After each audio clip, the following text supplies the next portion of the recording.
Merci pour votre accueil aujourd'hui et je voudrais rendre honneur à votre publication pour revenir à l'industrie aéronautique après Covid, peut-être un aperçu de ce qui s'est passé à travers le monde.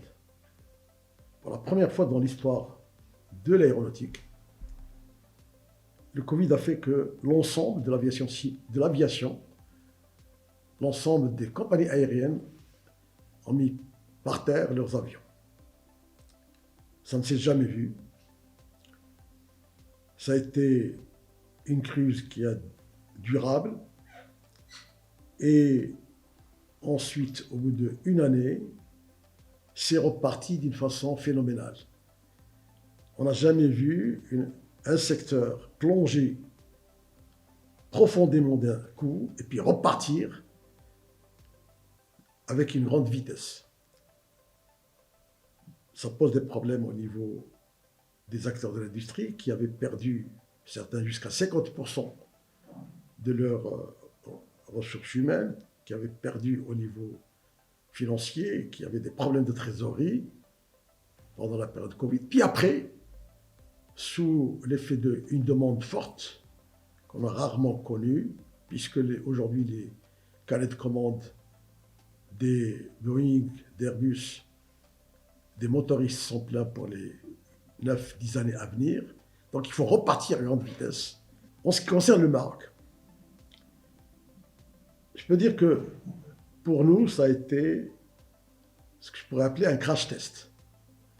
La Covid a mis à l'épreuve la capacité de résilience de l'industrie aéronautique marocaine. Nous avons effectivement perdu un peu d'effectifs, 15-18% de nos effectifs, alors que dans d'autres pays, c'était des 30-40% et au-delà. Mais ce qui est important à signaler, c'est qu'aucune compagnie n'a déposé le bilan. Au contraire, de nombreuses sociétés ont bénéficié de transferts d'activités du Nord vers le Maroc. Et je le répète, aucune compagnie n'a déposé le bilan. Au niveau du parc, nous avons une vingtaine de sociétés aujourd'hui. Certaines ont connu des difficultés passagères à qui il fallait faire un crédit de 3 mois, 6 mois, un rééchelonnement des échéances, et puis c'est reparti. Je peux dire qu'aujourd'hui, non seulement le secteur a récupéré l'intégralité des effectifs qui étaient partis, et au-delà, et le secteur s'en sort renforcé qualitativement, quantitativement et en valeur ajoutée.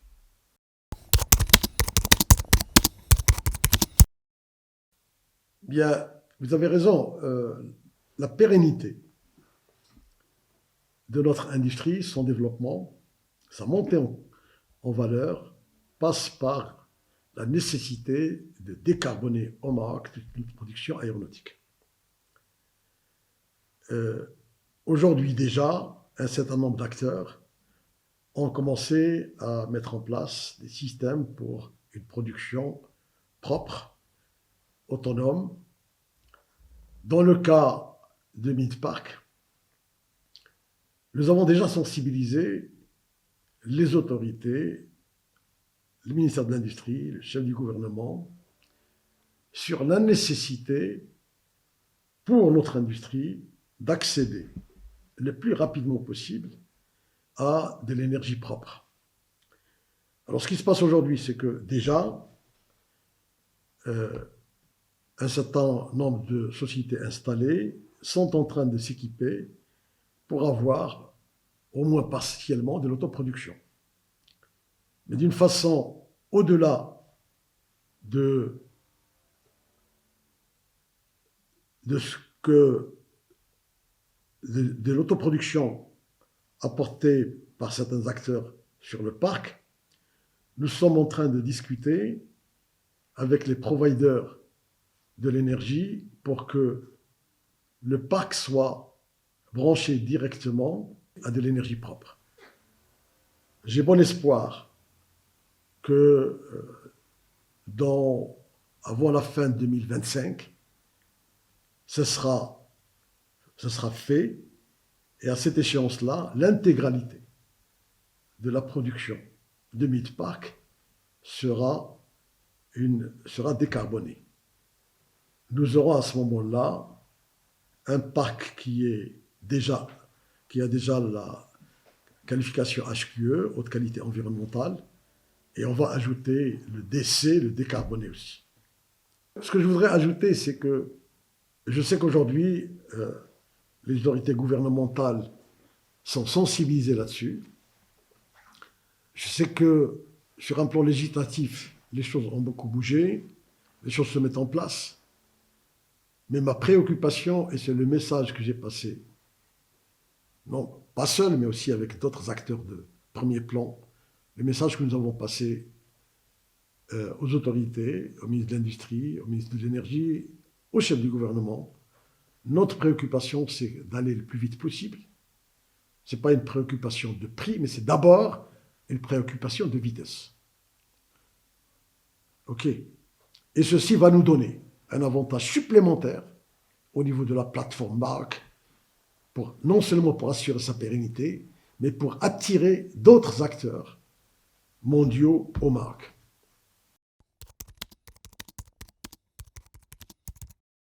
L'OACI, l'Organisation de l'Aviation Civile Mondiale, qui est l'association gouvernementale, a fixé pour les compagnies aériennes, pour le transport aérien, un objectif majeur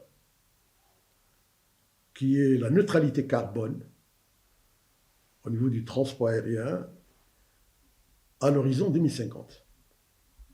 Nous sommes aujourd'hui à peu près à 2,8. Le transport aérien participe aujourd'hui à 2,8% des émissions et il faut passer à 0 en 2050. Alors imaginez, 2050, il s'agira pour les compagnies aériennes de transporter 8 milliards de passagers, l'équivalent de la population mondiale en 2050. Alors, ceci implique pour l'industrie aéronautique de produire des avions qui consomment de moins en moins, de produire des moteurs d'abord qui consomment des énergies bio, avec comme horizon le passage à l'hydrogène à l'échéance 2035-2040. Alors cela passe par, pour consommer moins, il faut que les avions soient plus légers. Donc ça passe par des avions qui intègrent plus de composites, matériaux composites. Les matériaux composites, c'est des plastiques adaptés qui aujourd'hui constituent l'une des autoroutes de l'allègement des avions. Alors, dans les avions d'il y a 30-40 ans, il y avait 2-3% de matériaux composites. Aujourd'hui, on considère que 50% des avions modernes, les Airbus 320, le Boeing 787, il y a 50% de matériaux composites. À côté de l'aluminium, de l'acier, du titane, 10 à 15% chacun. La caractéristique de ce matériau, c'est qu'ils ont les mêmes propriétés que l'acier ou le métal et ils pèsent 35 à 40% moins lourds. Ils sont moins lourds de 35 à 40%. Alors l'autre voie de transformation de l'industrie, c'est les ruptures à venir, notamment au niveau des moteurs, au niveau de la propulsion. C'est ce passage aux énergies bio, les SAP, ce qu'on appelle les SAP, et ensuite, plus tard, à l'hydrogène. Et ce qui est intéressant à savoir, et ce qui est important, c'est que cela s'applique à l'ensemble des sites. Ça s'applique aussi à nous. Et je peux vous dire que on est déjà aujourd'hui, à fin de cette année, à 30% de notre production en autoproduction, c'est-à-dire production décarbonée.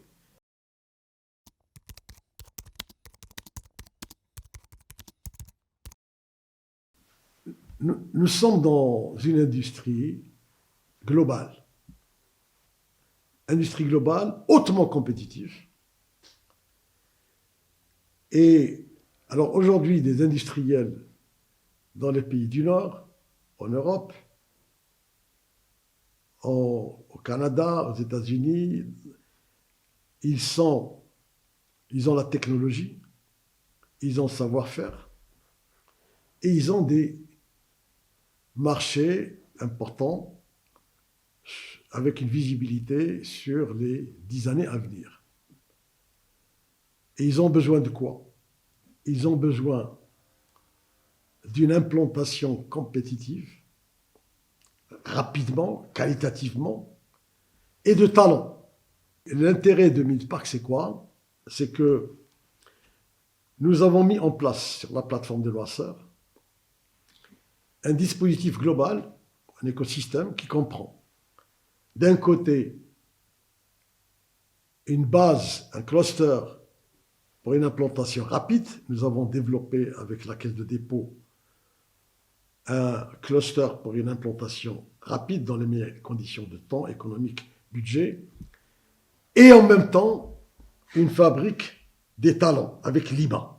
Donc sur le même site global, il y a la possibilité de s'implanter très rapidement. Et nous avons développé un business model original et attractif, c'est-à-dire que une société peut venir démarrer rapidement dans ce qu'on appelle des ateliers relais, le temps de former ses équipes, le temps d'industrialiser ses process, le temps d'amener ses machines, et en même temps, soit c'est une société trop importante, elle va construire, on va l'aider à construire son usine qu'elle va posséder, ou bien c'est une PME, et c'est Midpark qui va acquérir le terrain, qui va lever les fonds, qui va construire pour la société en fonction de ses spécifications, et qui va lui louer. Donc on a mis en place un dispositif global qui permet d'aller le plus rapidement possible, qui permet d'éviter, on est en mesure de donner une réponse, c'est-à-dire un site complet industriel en 12-14 mois. Ce que nous avons fait avec Spirit, ce que nous avons fait avec Excel, ou bien un petit module de production pour un sous-traitant de 1000 m² d'atelier, 300 m² de bureau, et tout ça, on peut le délivrer en une année. Donc cette capacité de répondre, de donner des solutions à une société qui veut s'implanter, qui veut gagner en compétitivité, avec d'un côté le bâtiment et de l'autre côté les ressources, et d'aller vite, c'est ça le secret, et c'est ça la réussite de Midpark.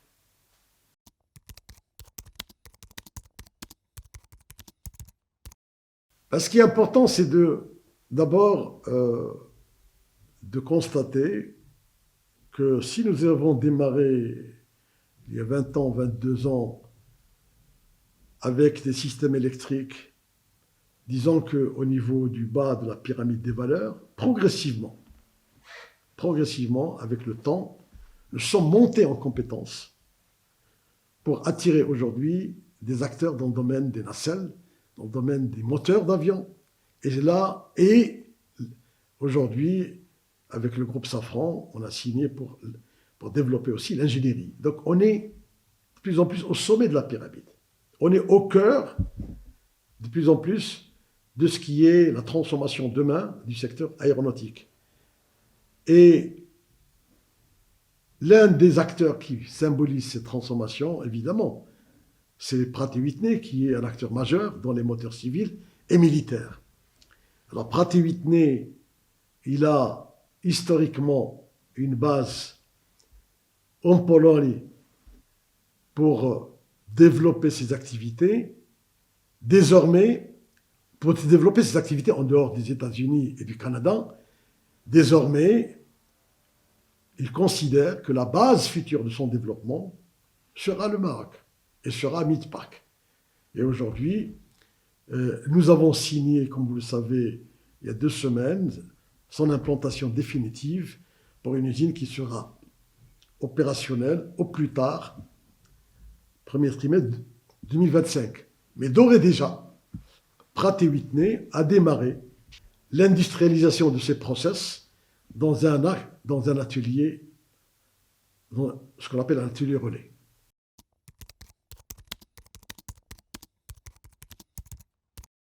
Je dirais au moins que c'est une méconnaissance profonde du secteur. Et c'est une communication improductive, parce qu'on a l'impression de marquer contre son propre camp. Moi, j'estime qu'au contraire, le Maroc aujourd'hui se présente avec 143 sociétés, avec des acteurs majeurs comme Safran, Boeing,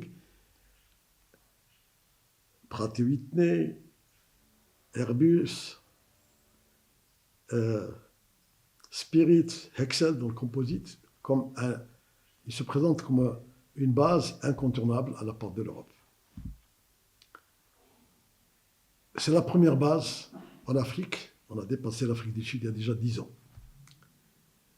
Et aujourd'hui, je dirais que le plus dur a été fait. C'est d'être reconnu sur la carte.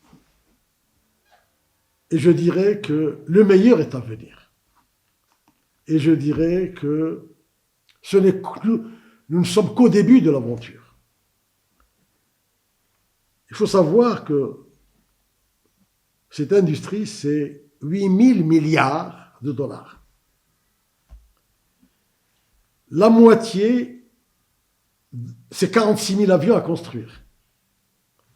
La moitié de ces 8 000 milliards de dollars, c'est la production d'avions, et l'autre moitié, c'est les services. Aujourd'hui, les carnets de commandes, comme je vous l'ai dit, sont pleins chez Boeing, Airbus, chez les motoristes, pour les 7, 8, 10 années à venir. Et aujourd'hui, nous sommes en train d'assister à une montée de cadence de fabrication des avions qui vont faire que nous estimons qu'à partir de 2024, on fera du 10 à 15% de croissance au moins annuelle.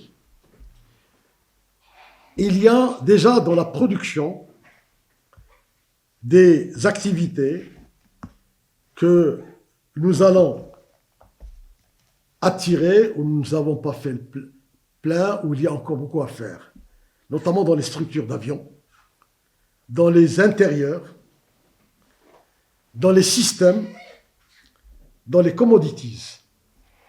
Aujourd'hui, nous avons signé des accords avec Boeing, avec Collins, avec Safran, ce sera être le cas aussi avec Pratt, pour qu'ils développent eux-mêmes au Maroc leur écosystème, pour qu'ils tirent vers le Maroc leurs sous-traitants.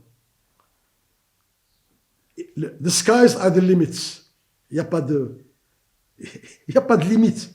Le limite, c'est notre capacité à nous de produire les talents pour accompagner ce secteur. Alors, à côté de ce secteur, de ce domaine de production qui représente la moitié du pactole aéronautique, l'autre moitié, c'est les services. Alors, les services, c'est quoi? Qui représentent 4 000 milliards de dollars.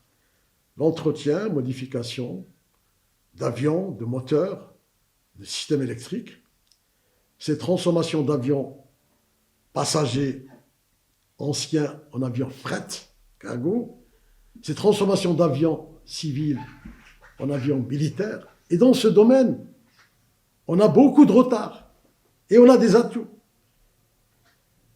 Il y a, là encore, il y a un champ fabuleux qui s'offre à nous, où nous pouvons nous investir. Et nous ne sommes, encore une fois, qu'au début de l'aventure.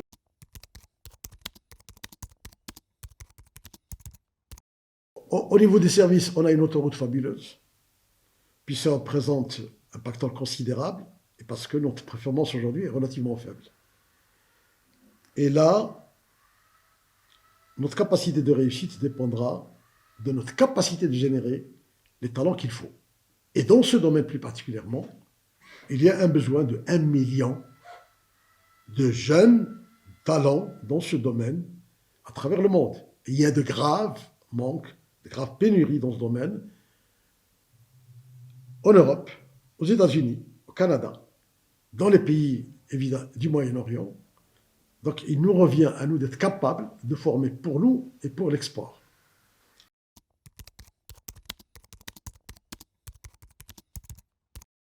Alors, vous posez la question de perspective d'avenir. Moi, j'estime que une première phase du développement du secteur aéronautique a été atteinte, c'est celle d'exister, d'être incontournable. Il n'y a pas d'autre alternative aujourd'hui à la porte de l'Europe. Moi, je dirais que nous avons, dans cette phase 2 que nous abordons, et cette phase 2 nous permettra d'être en harmonie avec le discours de notre souverain à l'industrie qui nous convie à construire une nouvelle ère de l'industrie.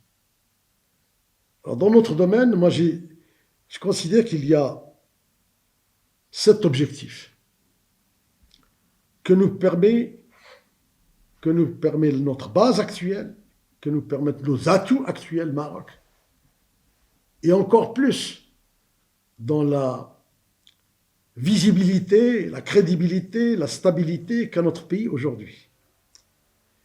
Premier objectif, c'est d'aller plus vite. Aller plus vite, c'est-à-dire capter d'autres acteurs de l'industrie.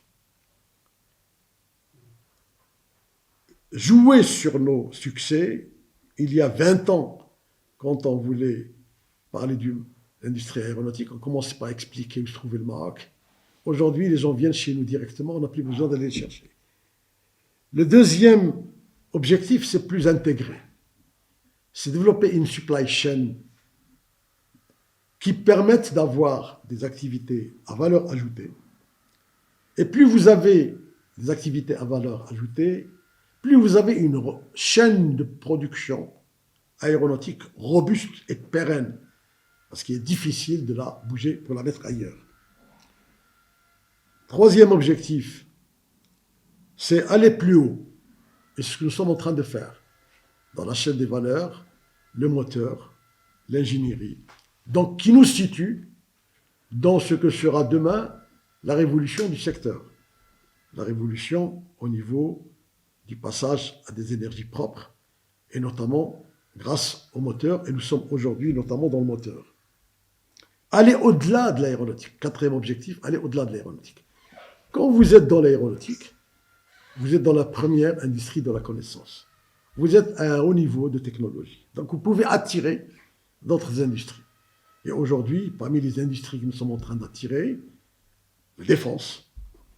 Et nous serons un acteur majeur dans la défense dans les années à venir. Parmi les industries qu'on peut attirer, c'est les medical devices, les machines médicales. Et l'Europe a montré, elle a montré son manque, sa grave dépendance vis-à-vis de l'Asie en termes de machines médicales, en termes de médicaments de façon générale, et elle a intérêt, elle le fera, à ramener soit vers elle, mais ça ne sera pas compétitif, ou ça, dans sa périphérie, dans le voisinage qui est le Maroc, ce qui est machine médicale. Plus international.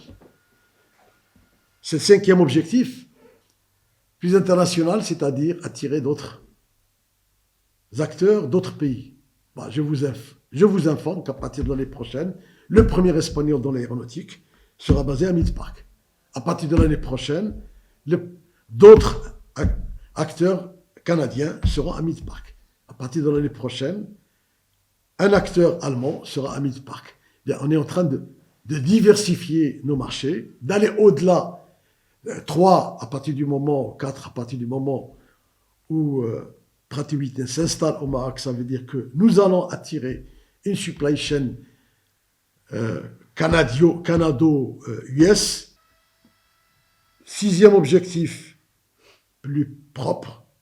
Je crois qu'on l'a évoqué suffisamment. Et notre objectif, encore une fois, c'est que Mid-Park 2025 sera un parc haute qualité environnementale décarboné. Et dernier point, the last but not the least, c'est pas parce qu'il est dernier, c'est le moins important, plus inclusive. Alors, plus inclusive, pour moi, c'est deux dimensions. La dimension plus de femmes dans le secteur, et nous sommes déjà un porte-drapeau dans ce domaine, puisque notre industrie, 40% des effectifs sont des effectifs féminins, alors que le nouveau modèle de développement vise, je crois, 35% à l'horizon 2030. Et l'autre élément plus inclusif au niveau du capital, davantage de capital marocain là-dedans. Là aussi, nous travaillons là-dessus. Bon, voilà à peu près ce qui configure ce que pourrait être cette phase 2 de l'aéronautique. On est prêt, on y est, les marchés répondent. Et encore une fois, nous serons dans cette vision du souverain, d'être dans cette nouvelle ère de l'industrie.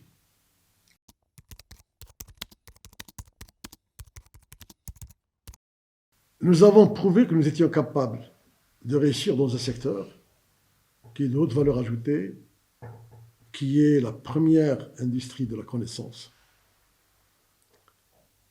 Ceci nous permet d'avoir d'autres ambitions, de réussir dans d'autres technologies, de hisser encore plus le niveau de notre pays au niveau industriel, de le diversifier en rentrant dans d'autres industries. J'ai évoqué la défense, j'ai évoqué les machines médicales et d'autres, la sécurité, l'ingénierie, mais ceci repose, encore une fois, sur notre capacité de former les talents.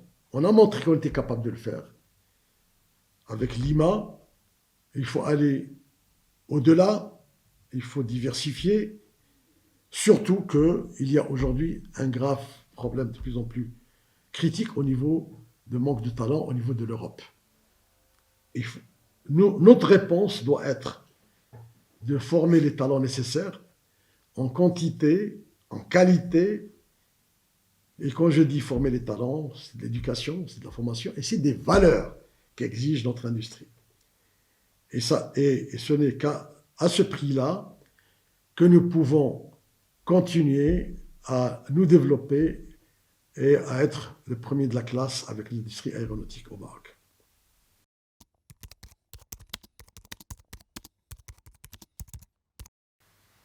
Il faut tirer la leçon de ce qui a réussi, tout simplement. On a aujourd'hui Renault,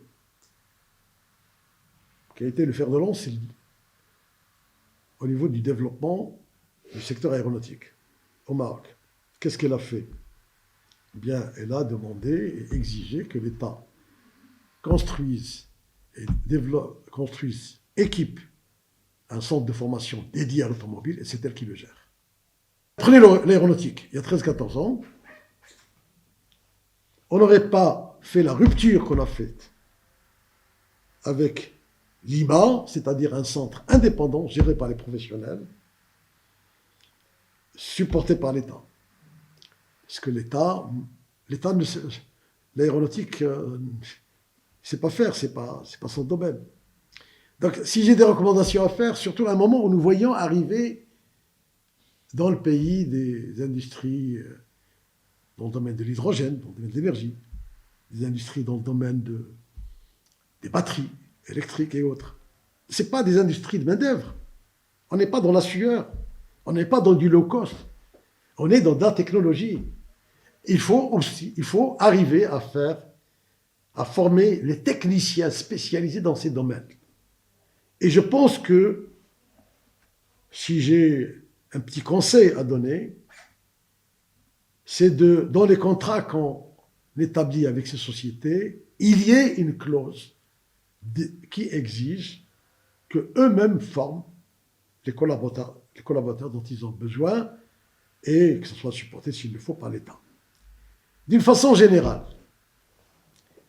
moi l'impression que j'ai, malgré tous les efforts qui peuvent être faits à droite et à gauche par différentes administrations, qu'on focalise toujours l'intérêt d'attirer des industriels, des technologies au Maroc et autres sur les aides gouvernementales. Mais les aides gouvernementales, c'est one shot, c'est une fois. Mais ce qui est périn, ce qui dure, est ce que nous l'avons expérimenté, ce qui nous permet de monter en compétence, en qualité, donc en pérennité, en robustesse de notre secteur, c'est la qualité des talents, la qualité des ressources. C'est notre or gris.